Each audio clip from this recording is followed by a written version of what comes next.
Malolele, maloita mau he whiawhini, ko kingoa ko Melissa Lama, and I'm currently a project manager at Pacific Corporation Foundation. Thank you so much for taking out the time to join us in our Webinar 2 series, which is looking at empowering youth voices and unveiling the youth report, as well as other reports that we will discuss further into the webinar. Now, this is supposed to be a casual, comfortable talanoa sessions with amazing panellists who I will introduce in a few minutes. But I just want to mention that unfortunately we've had one of our panellists pull out on us, is unable to attend due to some circumstances out of her control. So Alan Dixon, who is the National President of NZUSA, New Zealand Union of Student Association, won't be able to join us on this panelist, but it's all good. We still have Elizabeth Gita and Bradley here, who are going to give us some enlightenment into some of the work that they do and covering the area around youth voice in the Pacific region. So without further ado, what I will do is I'll just introduce a couple of our team who are here from Pacific Corporation Foundation as well. We have Anji Naidu Khan, who's a project manager from Pacific Corporation Foundation. Anji, are you able to switch your camera on? Hello, everyone. This wasn't planned, that's why she's giggling, but I thought actually this is great opportunity. And we also have Arona, who is our tech and digital guru at Pacific Corporation Foundation. Hello, nice to meet everyone. Cool. So if you have any issues with, sound or anything that we could possibly help with, please, Arona's your guy. Give him a private message and he should be able to do the best he can to help fix the problem. We were hoping to have our CEO, Joanna Burke, join us today. Unfortunately, she's been caught up in a very, very important board meeting. So you have me, so hopefully that's still good enough. And we will try to get through this as smoothly as possible. Can we move on to the slides, please, Ronna? Thank you. Cool. So the reason for these webinar series is because of this report here, which is the New Zealand Perceptions of the Pacific. And we commissioned this report, next slide, Ronna. We commissioned this report in 2022. We wanted to hear from, the voices of 2,300 plus New Zealanders, and this is non-Pacific, non-Māori, everybody. And we asked them general questions around their perceptions of Pacific. Next slide. Around, Pacific people and their current links and understandings around our culture. Most importantly, their understanding and links with the Pacific region. So looking at the sub-regions of Melanesia, Micronesia, and Polynesia. And so PCF commissioned this report in partnership with Cantor Publishing, and this is was launched at the end of last year and is now available on our website for people to go have a look at. So we move on to the next slide. What we discovered was, somewhat interesting, somewhat surprising, but also not surprising as well. So when we asked the 2,300 plus people, New Zealanders, around their perceptions of the Pacifics, some of the results looked at things like 65% are familiar with the Dawn raids, 46% know nothing at all about Micronesia. We had results such as 91% think developing ties with the Pacific nations are important, which is a positive.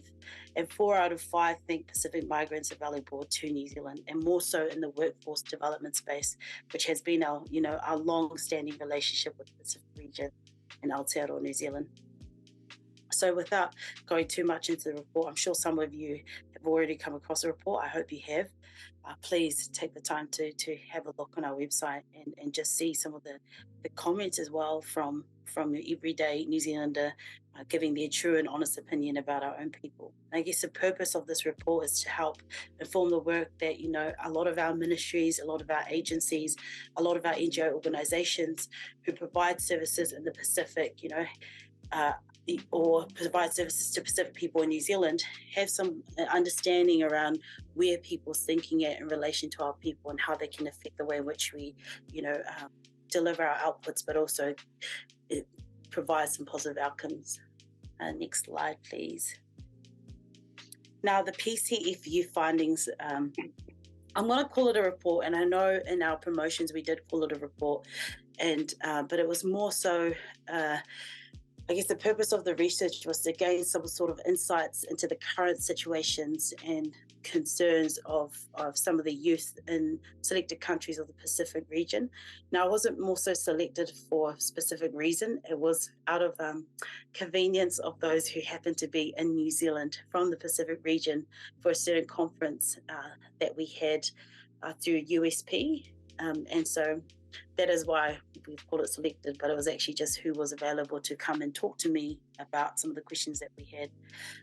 The report is there to provide a summary of youth-centered research that illustrates what Pacific youth need to achieve positive outcomes for themselves, their families, their villages. And we understand that, by understanding Pacific youth, PCF will be able to attain the capability to collaborate more meaningfully, amplify their prominence, and foster meaningful partnerships for future projects. So we're only a small organization, Pacific Corporation Foundation. We're a civil society who are mostly funded by MFAT, partner with MFAT to deliver projects in the Pacific around these areas. And so we felt that after COVID and after natural disasters, as well as the geopolitical situations that we see happening in the Pacific that's ongoing, we needed to really engage with our Pacific youth and see if what we are actually doing is in line with what they require or need of us. And so some of the questions that were asked were things like, what are the biggest youth issues faced? What are some of the big youth issues that they're facing, that young people are facing in your country today? Where do you see youth development contributing contributing the most to in your country? Why is amplifying youth voice important? So there was a lot of qualitative questions. They were quite broad, but also very basic that were asked of our youth. Next slide, please. Now, why you're actually here is these amazing people here, especially Dr. Bradley Rompon Kopio and the amazing Elizabeth Gide. And I have the immense pleasure and honor of being able to introduce them to you all. So our first speaker will be Elizabeth Gide, who is an inspiring force at the forefront of leadership, education, and advocacy in Tonga and across the region. As the founding CEO of Take the Lead Tonga, she pioneers transformative initiatives to empower her community and drive positive change. Tonga's first ever Obama scholar, Elizabeth is currently immersed in a year-long academic journey at Columbia University, honing her expertise and passion for global issues. Elizabeth is a dedicated activist, amplifying Pacific voices on pressing climate issues. She is a recognized Queen's leader who demonstrates her unwavering dedication to make a difference. Elizabeth's remarkable journey also includes her distinguished tenure as the former and longest serving Pacific representative to the Commonwealth Youth Council, where she championed youth empowerment and advocacy on the international stage. Now, I've read this bio so many times, and every time I get real like, and as Tongan woman, very, very proud of Elizabeth. So it's my pleasure to introduce to you all Elizabeth, and then I'll introduce Bradley when we get up to his turn to speak. Malavita. Thank you so much, Melissa. I feel equally as proud about you and all your accomplishments as a female leader. I also want to really commend, am I clear, by the way? You can hear me clearly? Yep, we can hear you. What I'll get is I'll get Arona to stop sharing, and then we could have you... all good. Okay. Cool. Thank you. Thanks, Arona. Thank you, Arona. Yes, I just wanted to also commend the Pacific Corporation Foundation for this work that you guys have led. I think this is really helpful for people like myself, and Dr. Bradley, I think, would agree as well, in helping us make sure that our work is also effective. So thank you for this.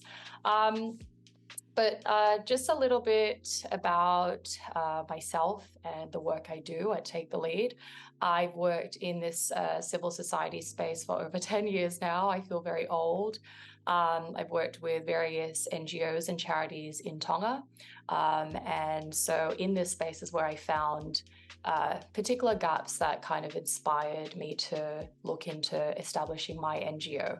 But the main reason of why I even founded Take the Lead Tonga is I grew up with an uncle who suffered from severe mental health conditions from teenage years, and it went undiagnosed for the rest of his life. And this, for me, I unfortunately only really paid attention to this after he had passed, and I realized I took the time to really think about his situation and his whole life and how unfortunate and unjust it was for him. And I think what really stood out to me was just the lack of leadership that was available to him and the leadership quality that he had to depend on during his time, which wasn't aware of his situation and the needs it is that he had, and not just him, people like him. So unfortunately, in his worst situations, the best resource Tonga had, because due to a lack of awareness, finances, and several other factors, the best resource for him and people like him at the time was jail.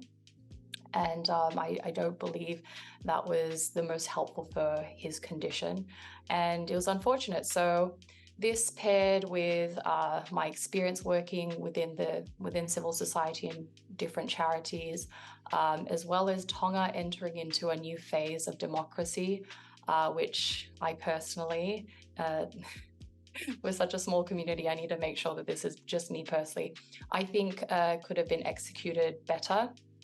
I wanted to really help educate, equip, and empower the next generation of young leaders to make sure that when they became leaders, they wouldn't be exclusive to the most vulnerable groups like my uncle, who had really bad, who suffered from very bad mental health conditions. So in that, I spoke to some of the community members, some mentors that I had, to figure out how it is that I could help and what way it is that I could do this. Do I continue working under different charities, or do I, what pathway do I go? And we came to realize that perhaps creating a brand new platform and NGO could be the solution to this. And so in 2017, I piloted Take the Lead and just some leadership development programs to see if in fact this would be valuable for Tongans, particularly young people. And we quickly found that it was very helpful and filling in a gap of some of the things that Melissa touched on with the reports that you have of young people wanting to contribute but not having a certain pathway to do this. And so in 2018, we formally registered ourselves and we became Tonga's first youth-led non-government organization. And since then, we've been running various leadership development programs. We've developed various leadership development resources. Just to example, we created Tonga's first youth vote handbook, a simple guide to help young Tongans, know how to exercise this right that they had. And all our programs are all one of a kind too. So I'm very proud of this. Melissa, you've come back on, so I think I'm running out of time. So just to wrap this up, I think, again, I just really think it's so important that we empower our young, and this is why reports like this are very helpful, because it helps us know that, yes, in fact, what we're doing is helpful and it's needed. And young people do need to be empowered in this sort of way, not only because, for me, it's firstly because it is their right. It is a right for young people to be empowered and educated in this way, especially around civic education. It's needed. In Tonga's case, I think it's special because we have many leaders who do acknowledge this, so it's not too much of a barrier for young people to enter these sorts of spaces. But I think one of the problems that we're facing is the access for all. And that's to do with funding and things like this and capacity of our team, which we're working on right now. And then lastly, fresh perspectives are always needed for innovation. And I think I will leave it there and we can discuss more after. But yes, I think Dr. Bradley. Oh, thank you, Elizabeth. And I know, sorry, I switched off because I started to lag a little bit, and now the sun's in my face, but that's okay. I think what I wanted to ask, if you wanted to talk about it, was just, some of the work that Take the Lead has led you to where you are now today, where you're currently situated overseas, and how that sort of helped your progression. And because I think it's so easy for a lot of us to see what you do in the public figure and think, oh my gosh, like so cool that she gets to be there. And, now they've got a bit of insight into how you managed to get into the space, but just how important that continuous work is for you, if that's okay. Thank you. So yeah, once you enter this sort of space, I think, again, Dr. Bradley can elaborate more on this, but it's really hard. You really need to know your stuff, but also helping people is never an easy feat. You really, it's far more complicated than I think people realize. And so making sure that you have the right people, mentors around you is very helpful. And also, I think the biggest thing for me that I've been able to prove, I hope that I've been able to do, is every opportunity that's been given to me, I've really maximized on them. And then everything of that I brought home, and I've, taught it to my girls, taught it to the youth, as many as I possibly can who care to listen to me. And we've seen the progress in that, and we've sent out youth leaders across to different international platforms to further their leadership as well. But I hope that answers your question. Does it? Yeah. Yes, Sorry, can I just preface that I'm at about 2 a.m. here in New York, so if I don't make sense, please forgive me. And no, that's good for now, Elizabeth, because what we'll do is just everyone who's on the webinar, you can ask questions later on. So we'll make sure, if Arona and Angie can make sure that the Q&A or the chat allows for participants to write some questions in there, that would be great. Thank you. All right, thanks, Elizabeth. We'll now move on to Dr. Bradley. So we have Dr. Bradley Yompong Kopio, who graduated in 2022 from the University of Papua New Guinea, Faculty of Medicine and Health Sciences in the field of dental surgery, serving as the University of Papua New Guinea's first student council president from the medical school. Accumulated many years of youth and student leadership. He's passionate about education and health, and does his very best in raising awareness, plus being involved in programs, as well as doing volunteer work and outreach with the PNG Cancer Foundation, and contributing to regional consultations on education with UNESCO and other development partners. Currently serving as the Commonwealth Students Association Pacific Regional Representatives and participating in numerous international engagements such as the 2022 Global People Summit, the UNESCO Report on Higher Education, and most recently as the Pacific Student and Civil Society Organization Representative at the Conference of Pacific Education Ministers Meeting, CPEM. So there's so much more I could go into about Bradley. But I feel like I will now hand over this time to Bradley to just have this talanoa and share a bit about his background and what he's up to. So the floor is yours, Bradley. Thank you. Thank you so much. Honestly, I cringe every time I hear that bio. Kia ora, talofa, maloelele, meori, halo ogeta. I think that's fitting for all the Pacific. I think I've covered all the regions.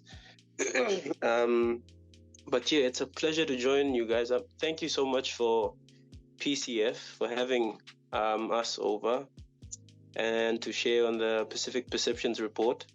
Elizabeth, I love the work that you do. I don't think we properly met whilst at the governance conference, but and you make perfect sense, even though it's 2 a.m.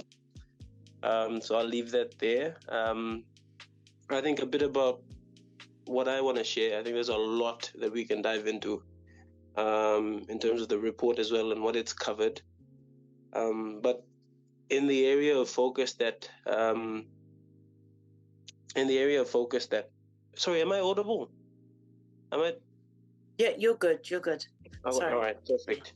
But I guess diving a little bit into the report before I do that, touching on, I think, my area in terms of my passion for education.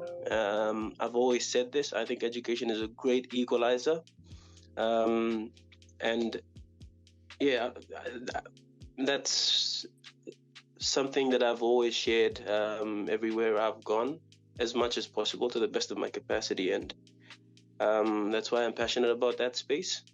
In terms of advancing education, promoting education, predominantly or more so in my country, and that's PNG, given the sheer size of the country and how quickly it's growing now. So that's a bit about why I'm involved in that space, but being now engaged as the Commonwealth Student Pacific regional rep, it's helped me to actually engage a lot with the students in the Pacific and broaden my perspective as well in terms of opportunities for young people in the Pacific, all regions considered, or all regions, sub-regions in the Pacific. But I think one thing that I actually shared on the report as well is in terms of PCF and its engagement. And if I'm going to be frank as well, the engagement there is a lot tilting towards Polynesia, and not so much Melanesia. And I think that's something that Aotearoa also, as well as PCF, can improve a lot on in terms of its engagement. I feel like there needs to be better engagement with the Melanesian countries. And if I'm going to pinpoint, it would have to be, countries like Vanuatu, Solomon Islands. I know there's engagement there already, but it's not as significant as is with the Polynesian countries and Micronesia as well. If I could touch areas like Micronesia as well, like Kiribati. And so that's one thing I thought I should highlight in terms of engagement with the Pacific in the context of New Zealand. So I've actually brought a group of students over to New Zealand to actually increase that engagement, student-to-student relations with students from PNG and also those of New Zealand. And we've been building that report as well to actually get greater engagement with students. And I think going along with what Elizabeth shared, I think youths in the Pacific want to contribute a lot in the islands as well. But in terms of opportunities, there are opportunities there. Limited capacity is something that's also lacking, specifically with young people. And I feel like the education system being refined and to date would be something that we would have to look at for the Pacific Island nations. I think USP does an amazing job in the Pacific in terms of delivering quality education and training young people and putting them out there. But it's all the other universities, the universities in PNG, in the Solomon Islands, that actually need to provide that quality training for young people to be competitive, not only in their country, but more so in the region and internationally as well. I think going off that, one of the issues that I've also seen with youth, if I'm just gonna go from the top of my head, is I've seen something. We discussed this during the Conference of Pacific Education Ministers meeting, and it was to do with the labor mobility scheme in the Pacific and what's happening with a lot of young people. And this goes back again, it ties to the education system. A lot of young people going over to Australia. I'm not too sure about New Zealand, but a lot more so with the Melanesian countries to Australia to actually do fruit picking and those sort of engagements there. But one of the points that I picked off as well was, and this was a comment made by the Samoan Prime Minister just recently, because of Australia relaxing their visa. I don't want to get too political, but they've got this system of I think it's the Pacific Engagement Visa, and it makes it way easier for young people to go and work down in Australia. And I quote, she says, Pacific countries are not outposts for Australia to grow laborers. And I thought that was so powerful for a Pacific leader to come out and say that. And it should be in terms of assisting young people and empowering young people, building capacity within the islands and giving them opportunities there.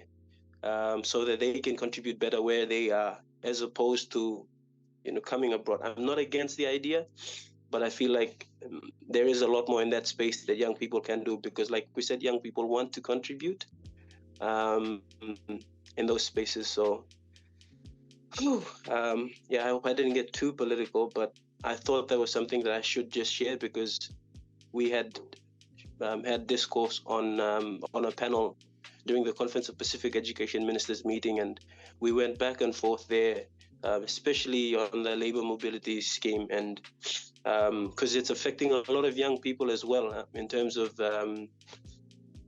staying back in their country, and when it's a result of the education system as well, when they fall through the cracks and looking for opportunities, so they look abroad, and when that opportunity is there, they just grab it. But with, I think, a lot of the issues in country, I feel like young people should be empowered and staying back in their countries to help address the issues in their country. So I think I'll just leave it there. I don't want to go off script, but I really stress on what I shared initially, and I feel like the engagement, and I've seen that with universities here that I've interacted with AUT and UOA, the presence of the Melanesian students and the Micronesian student that are in study here isn't as big as that of Polynesia, and I feel like there should be that balance if it's engagement with the Pacific in its entirety. So that's something that I'd also like to add on. And yeah, thank you so much. I think the report was holistic in its entirety, and it touched on many things, like, education was the first one. There was climate change, mental health, youth governance, workforce development, alcohol and drugs, which is affecting young people as well. So there are a lot of issues cross-cutting, but I think there's a reason why education is number one as an issue, and it's listed there. So thank you. Awesome. Thank you so much, Bradley. And I just want to say, never too political. And I feel like with you, this is all part of conversation that's really important to the work that you're trying to achieve, and many of us are trying to do. So thank you so much for being frank, honest, and just being yourself. So it's a safe space here, I like to think. So now we have plenty of time for Q&A. Before we get to the question box, please, if you can, type in your questions in the Q&A there. I know we've got one already.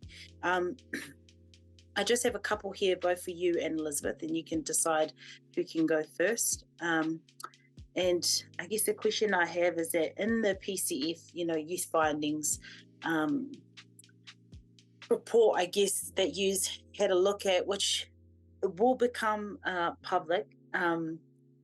Again, this report was really there just to inform PCF and some of our agencies, but we are working to get it up to the, I guess, the ethics standards so that we can make it public. So please watch the space.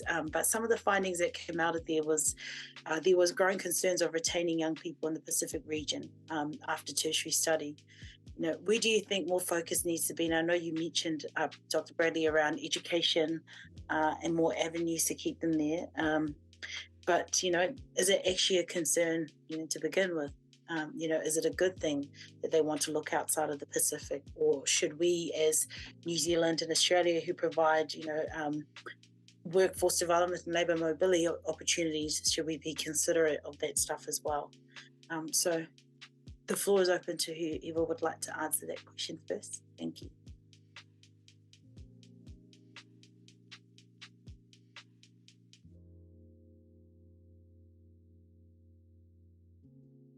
Sorry, can you go through that question again? My apologies.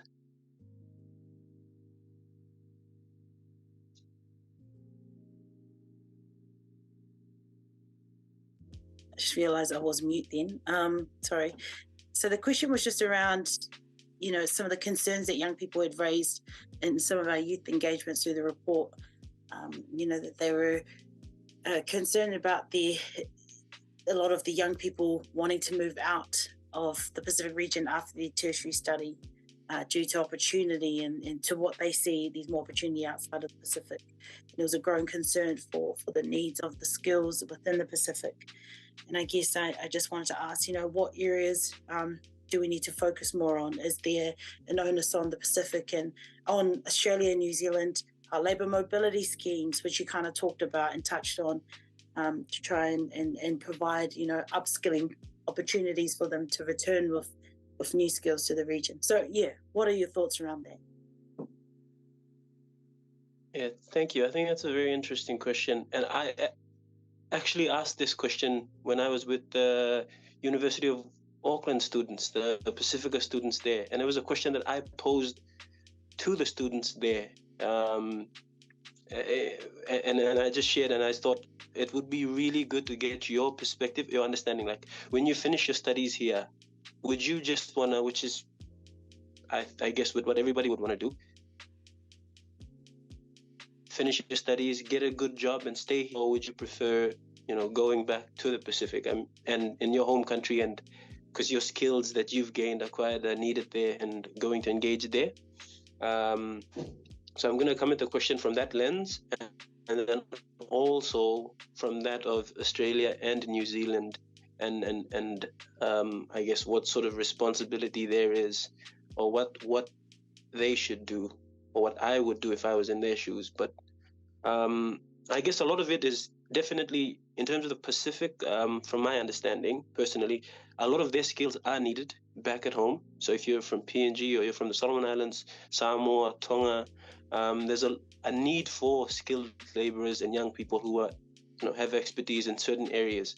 But I guess with a lot of the challenges within the context of their country, some people choose to opt to, come abroad or look for opportunities outside of their country. And I feel like that's totally okay as young people. But for me personally, I would want to, given the opportunity, want to stay back home where I'm from, and to make my country better in terms of strengthening itself, contributing to development within the context of my country. So I think that's a question one for young people who are skilled or who are looking for opportunities to answer. I mean, that's something for them to think about and decide for themselves what works for them. Either they want to go abroad and seek opportunities, which they can, and if the opportunities are provided by partners or by other countries like Australia and New Zealand within the region, they're more than welcome to do so. But I think they should also keep in mind that they would be needed more in their country.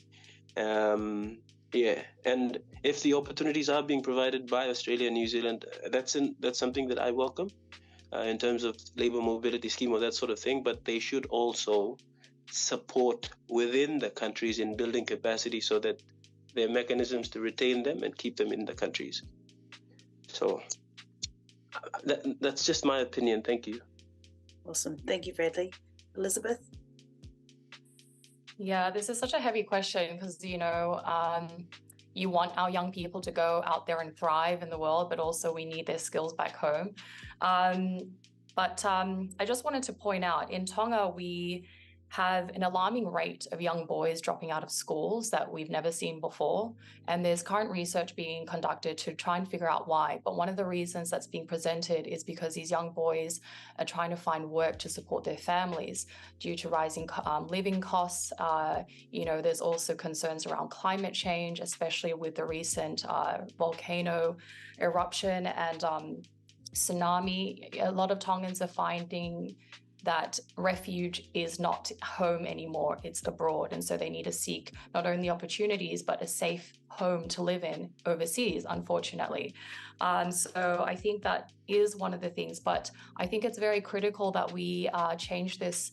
I think it's a cultural perception of what living abroad is like. And for someone who has lived abroad, and also home in Tonga has always been my number one home growing up. I know what it's like living in both sides of the world. I lived in the UK, in Australia. I'm now in New York, but I would never not live in Tonga. There's also multiple opportunities in our islands for these young people to actually thrive and find work.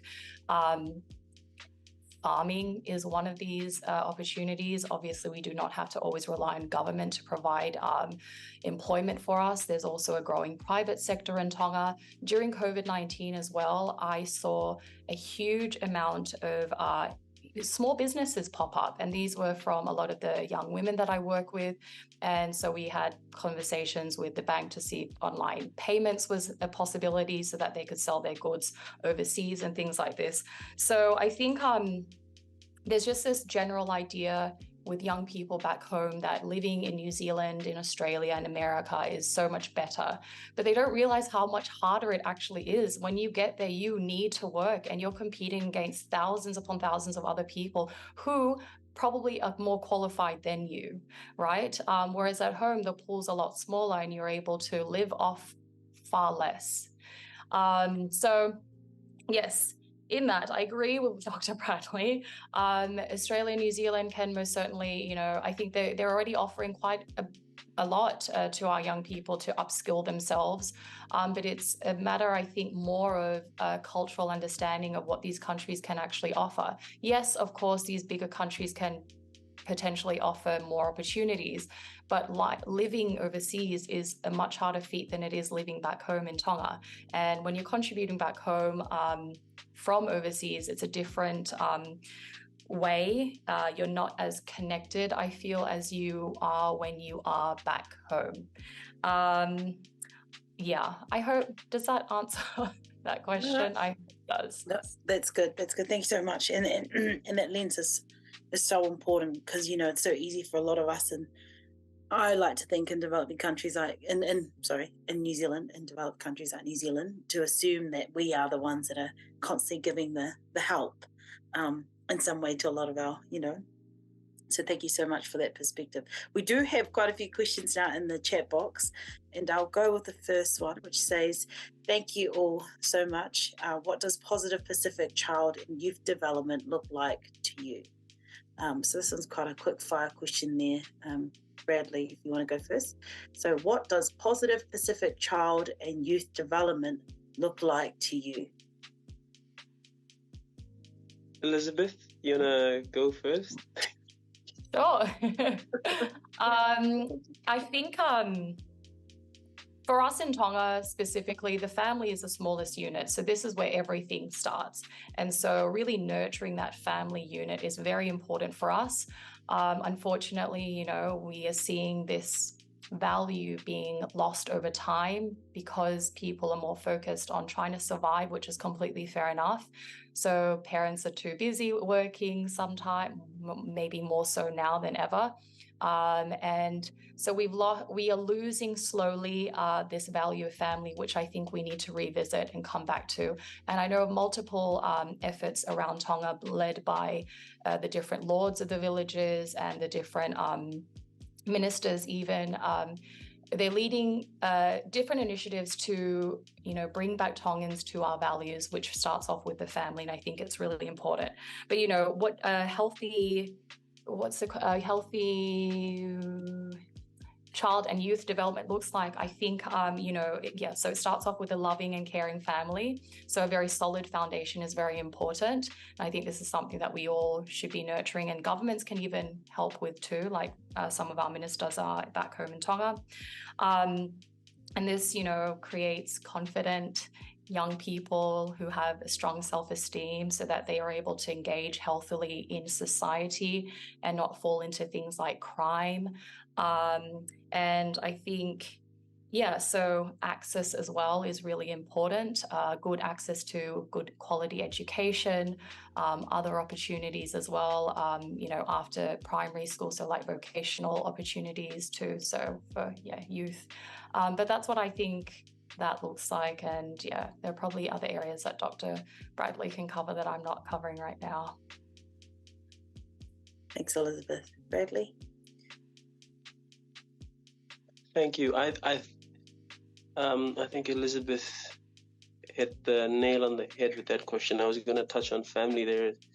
But yeah, I think that's very important, especially for myself personally. I think that's where a lot of development in terms of the family unit and how it contributes holistically to bringing up a young person. And I feel like in the Pacific, our view on family is very different, from the rest of the regions. I'd like to think, with cousins and cousins and cousins, that sort of thing that we have going with a huge family unit, and we have layers of family, and with that comes a layer of security as well. But yeah, and I think that's very important in terms of the support system that we get around family and the guidance. And also, I think in the context of my country, if I'm going to touch on that, because we're so diverse, especially in the Pacific, and in PNG as well, so rich in diversity. But I feel like one of the things that I've seen in terms of positive child and youth development, young people coming through, is that with our traditional practices, there were systems in place that we had fixed, I guess, in terms of how to behave, the unsaid rules in our traditional practices, or that transition to manhood, who could speak, talk, those sort of things. And there was just this balance that we had with young people coming through. But I feel like that's just been disrupted with especially modernization and everything that's come on board. And I feel like a lot of the influence with the young people now is more so when they're glued to their screen. And young people, like I said, it goes back to family again. Instead of being taught by the family unit and those teaching systems that we initially had as a society and a community, it's gone to us learning from our phones and what we see on TV and here. And I feel like that's just disrupted the whole positive development of young people in the Pacific that we've had. We've had a strong system traditionally, but with modernization and I guess Western values and systems that have come on, that's just clashed with what we've already had. So a lot of young people are also confused as to what they can keep and what they're supposed to toss away and the way they're supposed to be. So finding themselves like that. So I would go back to the family unit in the context of the Pacific as well, and trying to strengthen that and raising young people positively. And once that foundation is set, I guess, social support, access to opportunities, all those things come in.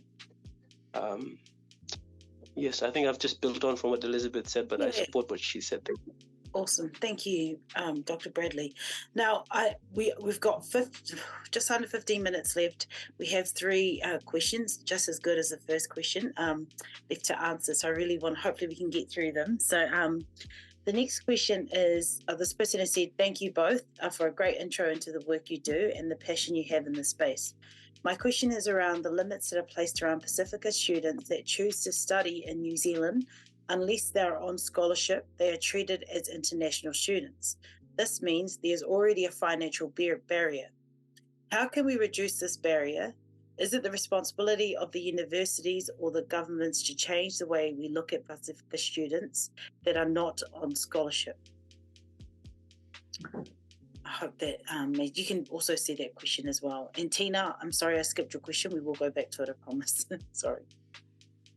If Elizabeth, you want to jump onto that, or just around some of the barriers around, international students. Yeah. They're obviously, I think the biggest barrier for access of many of our Pacific Islander students trying to study in somewhere like New Zealand or Australia is obviously financial. And so usually the route is either family overseas are paying for this education, or it is a scholarship that they get through. And it's hard either way because, these, it's a completely different currency, which is much higher than ours. But I can only really speak to Tonga's particular situation. I do know there are multiple scholarships that the Ministry of Education work tirelessly to get and secure for as many students as possible. Obviously, it's not always distributed to everybody, but I know so many of my girls that I help back home, I've known one who has applied almost every year for the last 4 years, and she has not received a single scholarship to study abroad. And so her family have had to come in, and they are able to pitch in, which is awesome. But there are limitations around that. But I think the one thing that we can't always do in this space is always rely on government to fill in every gap that we have. This is a beautiful thing about Pacific. We have our families that really come through for us when in need, and there are scholarships that are currently available. And I think accessing your leaders, if you are able to, definitely try to do that, to emphasize the real need that these particular young people have in your communities to these educational oh my gosh, I've just lost my thinking. These universities abroad for better education. I think those conversations, more of them need to be had, because perhaps your leaders don't fully know how many are needed. But it's a tough one, because what can more governments do? They can definitely increase, more scholarships.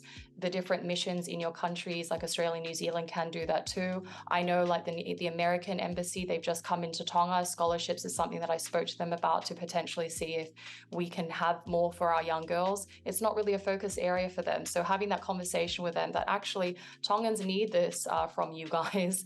Can you consider it? And so they're considering it. So these conversations can be fruitful, is my point. Maybe not all the time, but it's something to definitely push for. And yes, I think also these schools they hold a responsibility to help these students, all international students, feel welcome and build more understanding across the school of where they're coming from. But it's really hard, because I'm currently in Columbia University, and it is really hard here. Like, nobody knows of Tonga. They don't even know of the Pacific. And so I'm giving geography lessons left, right, and center. And so, like, when I look back at like New Zealand and Australia, you guys have it really good with people understanding where you're from. Here, they just don't even have a clue. And it's kind of already very lonely. And then even more so when people are like, what are you and where are you from? But anyway, yes, there's a lot of work to be done, but I think this is your area of expertise, Dr. Bradley, so maybe I should be quiet now and you should take it on from here.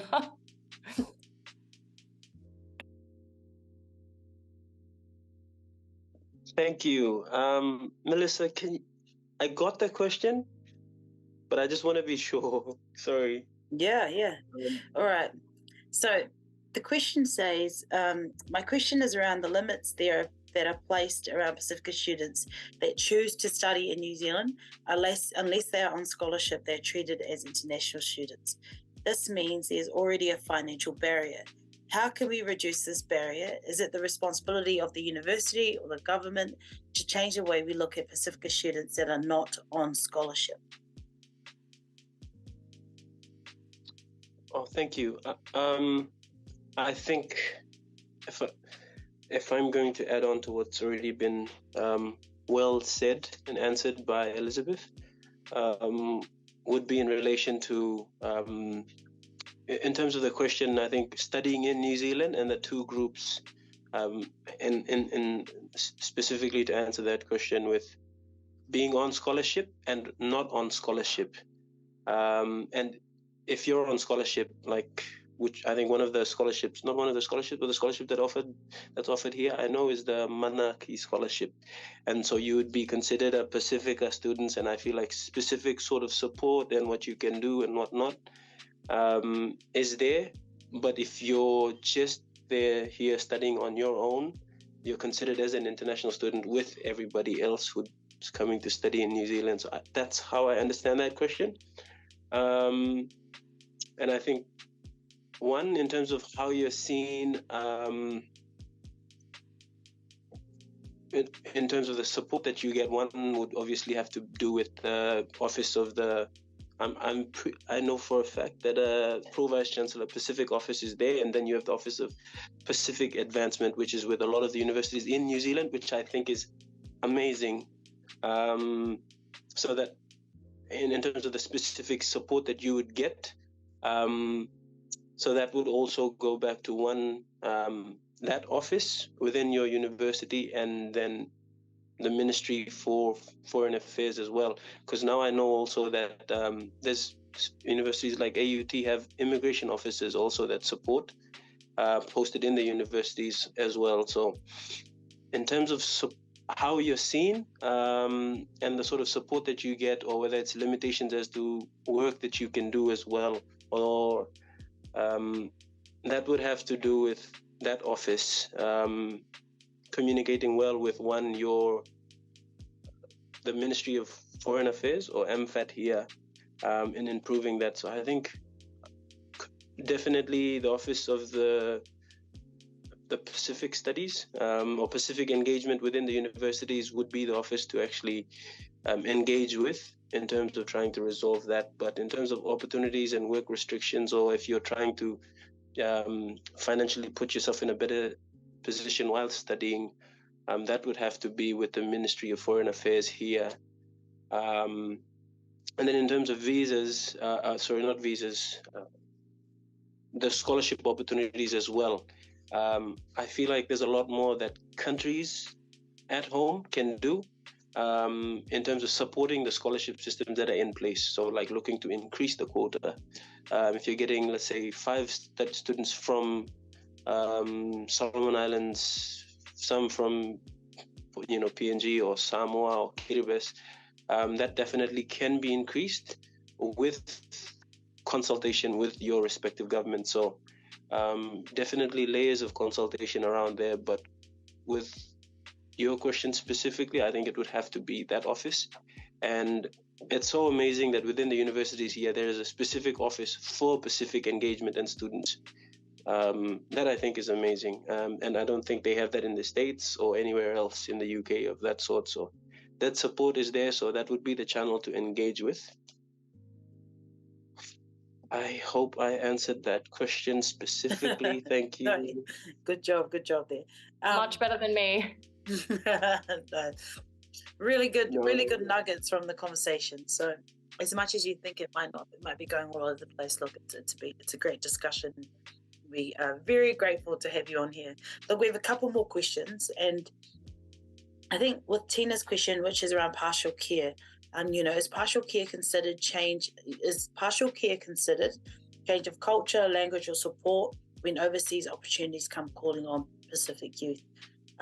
You talked about places where they can go and seek support and key stakeholders that should be reached out to. But we know young people in the Pacific are being approached for these opportunities. Do they have that discussion with you? Are they, what's the consensus around their preparation, I guess, as well? And after that, we've got one more question and we'll wrap it up. Thank you. Who would like to go? I'll let Bradley go first. Yeah, Bradley. Can you go through the question again? Thank you. Sorry. Yeah. So when young Pacific people are being approached for opportunities overseas, do they consider partial care? The change of culture, the language, the support systems that might be there or not there. So when young people in your community are being approached, Bradley, do they consider these things before they make a decision? From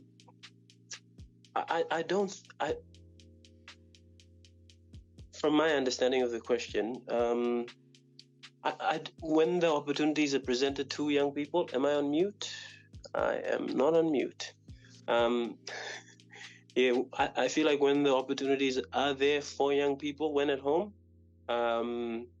they just latch onto it without giving a lot of thought as to, what I guess comes after. And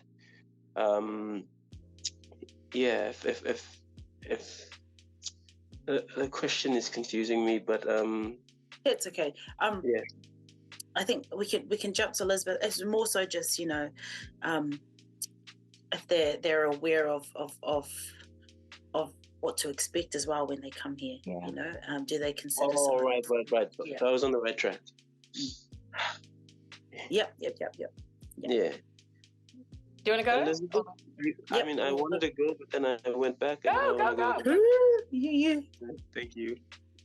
Yeah, I think when the opportunity is there, if it's like a scholarship or an opportunity to work abroad or intern or study, like I said, because back at home, because of the environment there, and I feel like a lot of young people, one, displaced through the education system, or maybe looking for a better opportunity, they just grab it without actually realizing or thinking too far ahead into, oh, when I get there, what sort of support is going to be there, all those things, or work, or so I feel like it's just a mindset of wanting to get through that door, and then they realize all these challenges that are there present.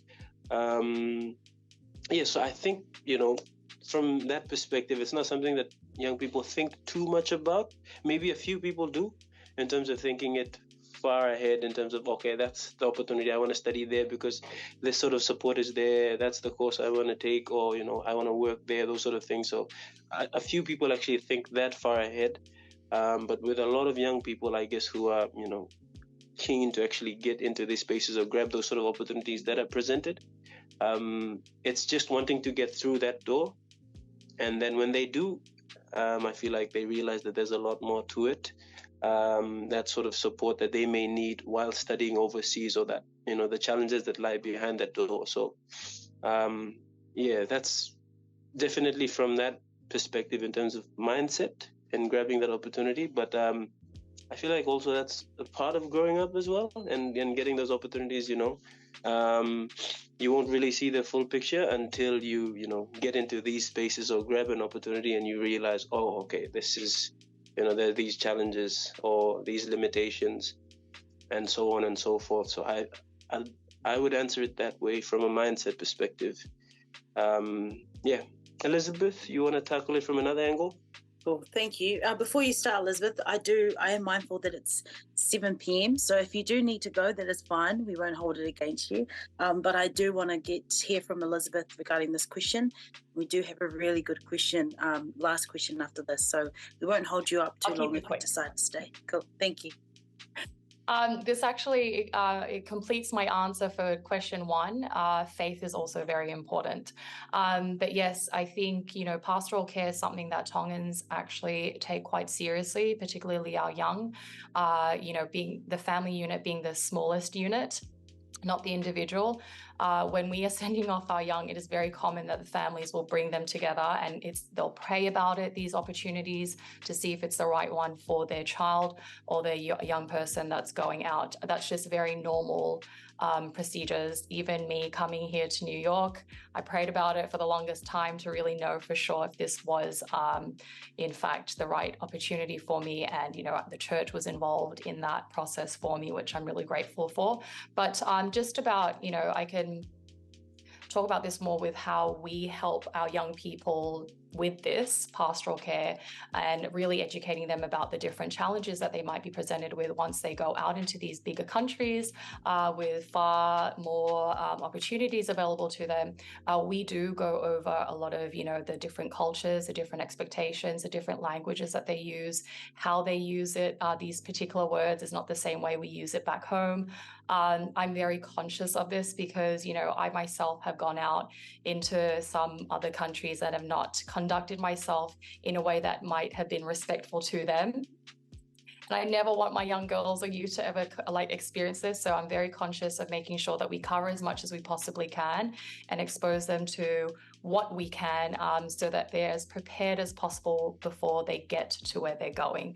And so this isn't a formal program that we actually run. I just kind of do this on the side with some of my team members for the girls and the youth that have scholarship access that we've helped them secure, or internships or jobs. We will actively do this alongside their pastors and their families. It's very important that our youth are fully equipped before they take these big opportunities, because we need them to maximize what they can, because when they win, it means we all win. So it's very important. So thank you, Tina. I love that, Elizabeth. Thank you so much. Our last question for the webinar for the evening is, can you talk a little bit about access that young people have to higher education in the Pacific? What are the challenges and enablers? Remoteness, access to distance education. So what is the access like for those who can attend higher education in the Pacific? And for those who can't, I guess, as well. Bradley?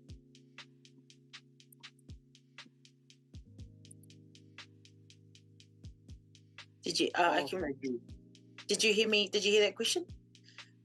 Yes, I think I got the question. And you can talk from your experience as well in terms of access to higher education, pros, cons, barriers. Yeah. So I think it's a really good question.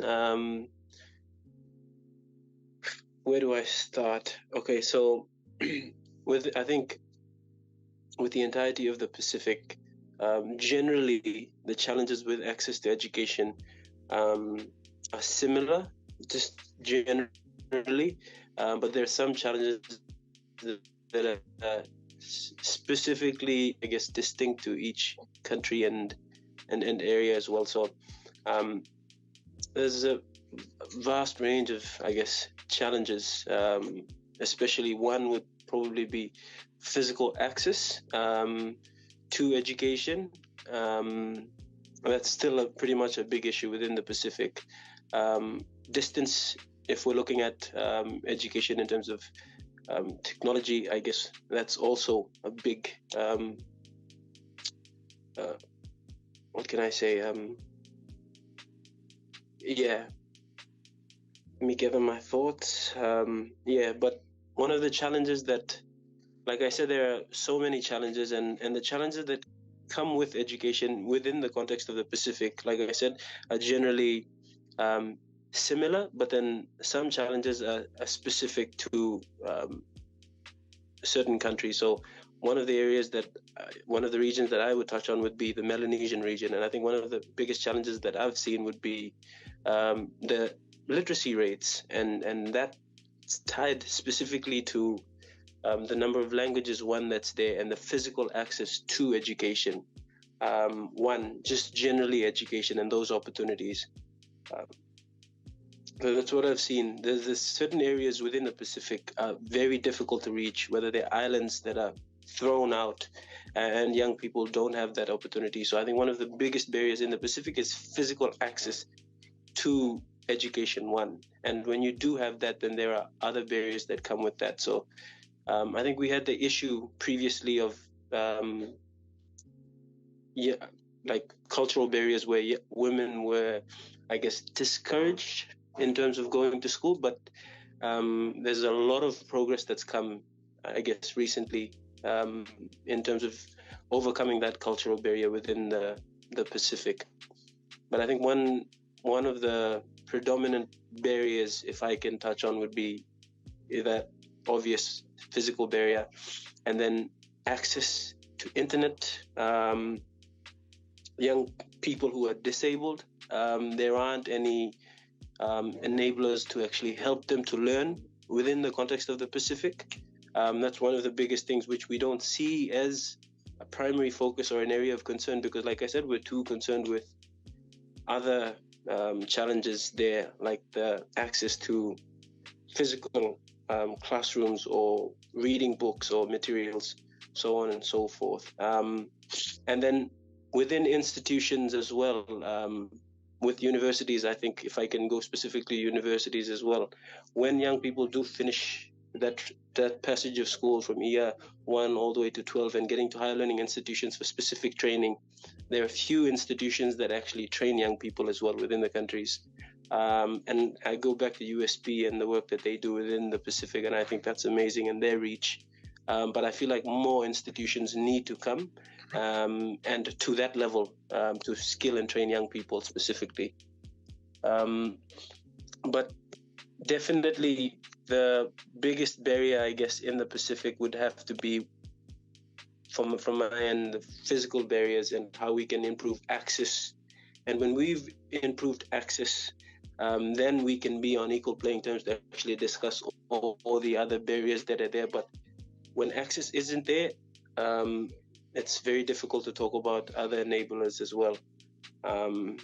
So just getting, either it's a classroom or an opportunity to learn for young people. So physical barriers and I feel like access in the context of the Pacific is an important issue to highlight. I didn't dive too well into that question, but Elizabeth, do you want to help me?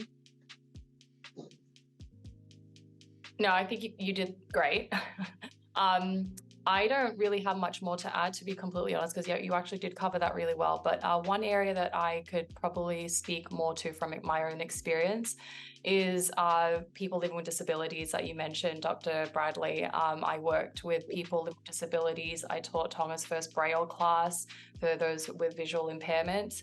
And just giving access to people with these physical needs, disabilities, is something that I think more of our Pacific Islands can definitely invest in, because we're missing out on a huge portion of our populations who actually can contribute quite a bit to society when they have the opportunity to. I had one of the brightest girls. She read our entire library in the charity organization that we worked in, and just seeing her flourish but not being able to actually, take it further into higher education was such a, downer. And I think governments can definitely do more around that. But I commend those organizations who do open up that opportunity for people like this. And I think that's all I have to contribute there, because Dr. Bradley did really well there. Awesome. Thank you so much. And it's come to the end of our webinar, and thank you to those who have managed to stay on and to those who have left early. But a massive mahalo apito to our amazing guests, Elizabeth Gite and Dr. Bradley. Thank you so much for taking out your time and sleep to be here today. This recording will be posted on the Pacific Corporation Foundation YouTube channel, and you can also find it via our website, so we'll make sure that it's linked there. You'll also find a lot of podcasts that we've done with other leaders from the Pacific region as well.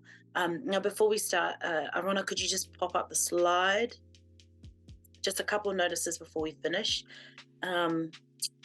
We have our webinar 3 series, so we've only got 3 webinars and a think tank. But webinar 3 is coming up on Thursday, 9th of November from 6 to 7 p.m, hopefully 6 to 7 p.m, and that's around labour mobility and career opportunities in New Zealand and the Pacific region.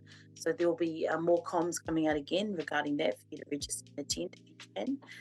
And then our last one is a think tank, which will be a collaboration space in Auckland, where myself and other people will be facilitating a collaboration network on how organisations who support the Pacific region can do better in using our resources, our ideas to support what's happening in the Pacific region. So if you're interested in coming to the think tank, please get in touch with Pacific Corporation Foundation and we'll put you on the invite list. But that would be shoulder tapped only, just due to numbers. So again, thank you so much to our panelists. Thank you to all those who attended. Thank you to Pacific Corporation Foundation for hosting this webinar. And I will end us off with a prayer so everyone can get back to some sleep, some dinner, or whatever it is that you do in the evening. So here's our karakia whakamitunga. So kia tau, kia tātou katoa, te ata whao tō tātou āri ki uhu karaiti, me te arohao te atua, me te whiwhinga taitanga ki te wairoa tapu, ake, amine. So thank you very much, everyone. You can leave as you please. Thank you so much, Bradley and Elizabeth. O whātou.